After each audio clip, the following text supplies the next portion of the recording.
warahmatullahi wabarakatuh, Bunda Rika. Waalaikumsalam warahmatullahi wabarakatuh, Mbak Zara, semua pendengar Radio NGFM. Senang sekali ya Bun bisa jumpa lagi. Iya ya, berapa lama ini kita nggak ketemu ya, Mbak Zara ya.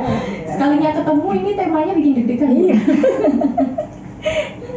Udah lama gak ketemu, tahu-tahu ketemu udah di pertengahan bulan Juni. Biasanya kalau sudah sampai di pertengahan tahun kayak gini orang tuanya deg-degan karena ini adalah tahun ajaran baru. Betul. Yang mana nanti kenaikan kelas. Betul. Kemudian juga ada yang mencari sekolah juga gitu ya. Betul, dan ini tentunya nih Bunda kalau di sekolah baik itu dari TK sampai SD sampai SMA begitu ya Bunda. Ini rata-rata terima raportnya di waktu yang hampir bersamaan. Iya, rata-rata yang 5 hari itu ada yang tanggal 23, juga ada juga mungkin hari efektif gitu ya, karena memang mungkin beberapa pertimbangan beberapa sekolah. Tapi rata-rata yang memang akhir Juni ini seperti itu.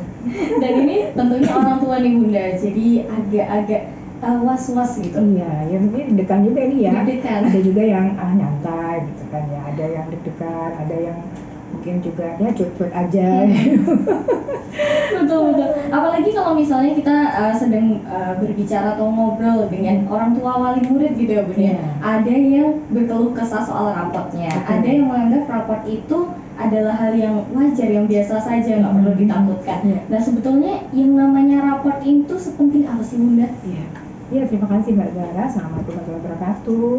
Hari ini temanya kalau kita melihat sederhana ya, tapi sebetulnya ini juga paling setiap tahun ya paling sering dibicarakan ya, bagi kaitannya dengan kenaikan kelas ini ya Mbak Zara ya. Jadi rapot gitu ya. Rapot itu kan adalah rangkuman hasil belajar gitu ya, anak dalam kurun waktu tertentu. Nah, rapot ini memang tentunya banyak memuat tentang nilai-nilai suatu mata pelajaran gitu ya, yang memang dilalui oleh anak dalam proses belajarnya di sekolah. Nah, ketika hasil rapot ini diberikan, tentunya memang orang tua pasti akan mempersepsikan bahwa ini adalah hasil belajar yang telah dilalui oleh anak, dan ini adalah sesuatu yang sudah bisa mencerminkan anaknya nanti seperti apa gitu ya.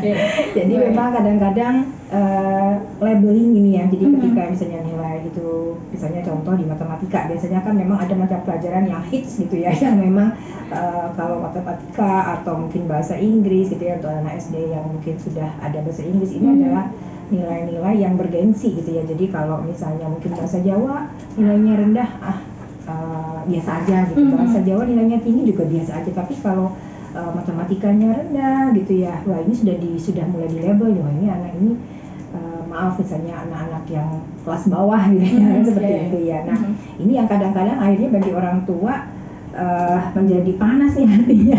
Apalagi kalau misalnya membandingkan dengan teman anaknya gitu ya. Jadi ya ini orang tua mempersepsikannya bahwa nilai rapot itu adalah sesuatu yang mencerminkan diri anaknya dalam hal proses belajar mengajar di sekolah, seperti itu ya. Ya alhamdulillah sekarang memang tidak ada ranking gitu ya Mbak Zara. Jadi ini sedikit banyak juga membantu kita orang tua untuk tidak terlalu stres ya dalam memikirkan bahwa anak kita ini bisa 30 siswa, anak kita berada di ranking terakhir 28, 29, apalagi yang penutup gitu ya. Ini kan pasti rasanya kita melihat anak kita betul-betul yang istilahnya itu kasihan gitu ya, artinya dia berada di bawah rata-rata teman-temannya. Nah ini terkadang juga membuat kita orang tua merasa tidak termotivasi gitu ya. 30 ke atas, ke tengah aja rasanya berat gitu ya, mendongkrak ke tengah saja berat gitu ya, apalagi harus yang ke misalnya di kategori awal ya gitu kan. Ini pun juga menjadi sesuatu yang bagi kita orang tua ini juga jadi momen ketika ada ranking kelas gitu ya. Dan alhamdulillah di beberapa tahun terakhir memang sudah tidak ada lagi ya kategori ranking, walaupun memang banyak orang tua yang masih suka penasaran gitu. Nanya gitu ya, kadang-kadang juga suka tanya antar teman gitu ya, tapi rankingnya ranking berapa gitu ya, atau tanya langsung ke guru. Dan guru ada juga yang memang mereka bijak menyampaikan bahwa saat ini walaupun mereka mungkin juga sudah punya rekamannya ya, secara tertulis kan memang sudah ada, tapi mereka juga memahami bahwa sekarang memang sudah bukan eranya lagi. Guru yang bijak biasa menyampaikan bahwa ma atau ibu saat ini sudah tidak ranking, sehingga tidak usah mempertanyakan kembali. Yang penting adalah bagaimana memperbaiki atau mempertahankan nilai-nilai yang sudah ada. Tapi ada juga yang ketika ditanya memang akhirnya sebelum mengikuti orang tua. Jadi ketika orang tuanya tanya ya dikasih, kalau nggak tanya ya nggak dikasih. Juga ada yang seperti itu. Baik. Jadi memang untuk sekarang ini ya Bu Dia sebetulnya sudah aware terkait dengan bagaimana tidak membanding-bandingkan anak perihal nilai begitu ya. Banyak sekali orang tua sudah sadar sebetulnya, sudah memahami bahwa sekarang memang sudah tidak ada lagi sistem ranking.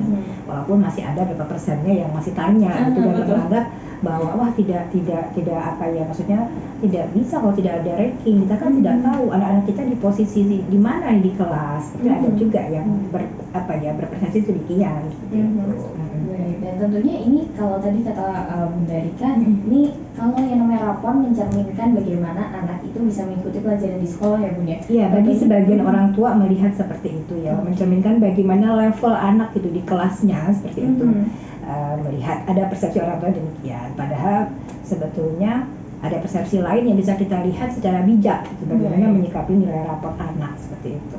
Ini persepsi yang perlu kita lihat, perlu kita lihat lebih dalam lagi kira-kira seperti apa, karena nanti kita akan coba bahas terkait dari persepsi anak dan juga persepsi orang tua ya.